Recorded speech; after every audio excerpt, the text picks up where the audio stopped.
Assalamualaikum warahmatullahi wabarakatuh. Halo Sobat Cap Kampung, kembali lagi di channel Cap Kampung 86, channelnya anak kampung. Apa kabar teman-teman semua ya? Semoga sehat selalu. Dalam video kali ini anak kampung bakal membahas tentang taman ya. Nah, jadi di sini kebetulan anak kampung sekitar 1 bulan yang lalu itu baru ngerjain proyek pembuatan taman, yaitu di sini. Nah, ini konsep tamannya itu konsepnya minimalis guys. Nah, jadi karena lokasi rumahnya juga sangat minimalis dan orangnya pun suka tanaman yang gampang perawatannya ya, nggak ribet perawatannya. Nah, maka di sini anak kampung lebih banyak atau lebih condong menggunakan tanaman bromelia guys. Nah, seperti ini. Nah, jadi judulnya kali ini guys, inspirasi taman rumah minimalis guys. Nah, jadi apa sih keuntungannya kalau teman-teman itu membuat taman dengan konsep seperti ini teman-teman ya. Nah, ini akan langsung kita bahas teman-teman. Tapi sebelum kita lanjut pada pembahasannya, nggak lupa seperti biasa ya anak kampung ingatkan buat teman-teman semua yang belum subscribe, silahkan klik tombol subscribe-nya dulu, karena subscribe itu gratis. Dan dengan teman-teman mensubscribe channel ini artinya teman-teman membantu channel ini agar bisa terus semakin berkembang dan kita bisa belajar bareng-bareng melalui channel ini. Dan apabila teman-teman menyukai konten ini atau konten yang ada di channel ini, silahkan share, silahkan bagikan kepada siapapun yang teman-teman tuh merasa orang itu membutuhkan atau perlu mengetahui informasi dari video di channel ini teman-teman. Oke teman-teman ya, jadi alasan kita membuat taman seperti ini itu tak lain karena satu, tempatnya itu teduh. Nah, jadi pada saat teman-teman membuat taman ya, sekarang kan musim ya, kalau misalkan teman-teman beli perumahan gitu ya, itu pastikan ada tamannya juga, walaupun itu ukurannya kecil. Sebenarnya di sini tuh tamannya juga agak kecil ya, ini rumah pojok. Nah, seperti ini. Nah, tapi tamannya emang kecil. Lah, jadi usahakan pada saat pembuatan taman itu yang paling penting itu adalah menentukan konsepnya teman-teman.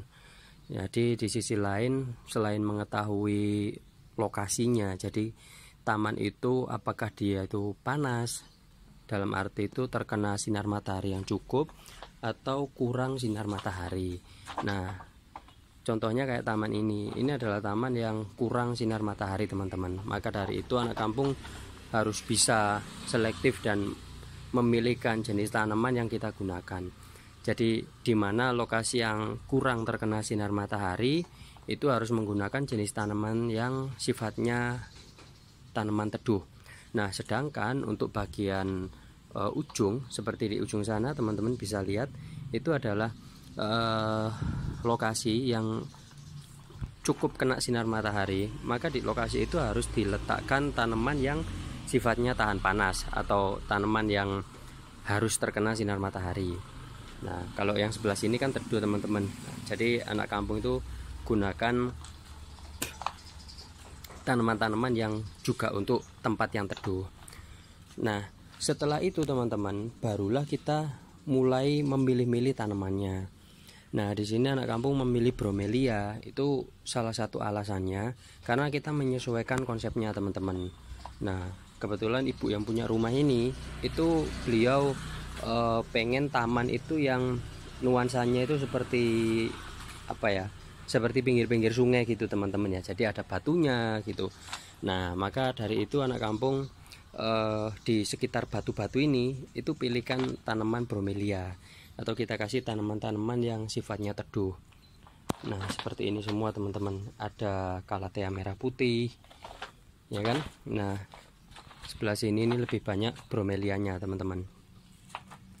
Kalau yang paling besar ini itu namanya bromelia giant teman-teman ya. Ya seperti namanya teman-teman pasti tahu lah. Namanya bromelia giant ya pasti besar. Ya, yang pasti itu bukan giant temannya Nobita atau Suneo ya. Nah, terus selanjutnya teman-teman untuk pemilihan batu.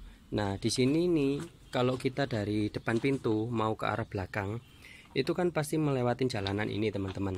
Nah, di di sini kita harus menggunakan batu yang sesuai ya, jangan asal pilih. Kenapa? Kalau misalkan teman-teman asal pilih, misalkan ini teman-teman pakai batu yang berwarna putih atau batu-batu yang berwarna merah-merah itu teman-teman ya. Nah, jenis batu seperti itu teman-teman, itu enggak cocok kalau misalkan digunakan sebagai jalan setapak seperti ini. Kenapa? Karena ini kan terkena tetesan air hujan teman-teman ya, dari genteng. Nah, itu nanti tanahnya yang nyiprat-nyiprat itu bisa membuat batu itu terlihat kotor. Nah, lama kelamaan batunya itu akan jelek teman-teman ya, jadi kayak kumuh gitu loh teman-teman. Nah, berbeda kalau misalkan teman-teman pakai batu bulat-bulat yang seperti ini. Nah, batu bulat-bulat seperti ini teman-teman, itu selain tekstur permukaan batunya yang kasar seperti ini, nah teman-teman bisa lihat, nah batunya kan kasar seperti ini ya.